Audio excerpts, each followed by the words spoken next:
21 रमज़ान मुबारक हज़रत अली शेर खुदा की शहादत भी है। तो हज़रत अली शेर खुदा कुरान से इस कदर मोहब्बत करने वाले थे, इस कदर मोहब्बत करने वाले थे कि आप घोड़े की एक रकाब में पाँव रखते थे, दूसरे रकाब में बाद में पाँव जाता था, अल्लाह का कुरान पहले पढ़ लेते थे। और हज़रत अली शेर खुदा को शहीद करने वाला अब्दुर्रहमान बिन मुलजम था, जो हज़रत अली शेर खुदा के पीछे नमाज भी पढ़ता था, हज़रत अली शेर खुदा के ख़िलाफ़ बातें भी करता था, बाहर जाकर ज़हर भी उगलता था।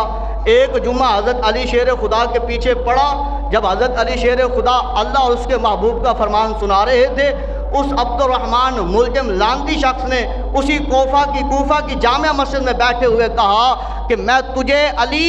इस ज़मीन को मैं पाक करूँगा तुझे ख़त्म करके। बस हज़रत अली शेर खुदा रज़ी अल्लाह ताला अन्हु घर चले गए, पर उन नमाजियों में हलाली नमाजी भी थे जिन्होंने फ़ौरन उसे पकड़ा, मारा, घसीटा। अली शेर खुदा आए, फरमाया ना मारो, अभी इसने अली को कत्ल नहीं किया, इसके बारे में लजपाल नबी ने मुझे पहले ही आगाह कर दिया था कि अली शेर खुदा की शहादत भी 21 को है।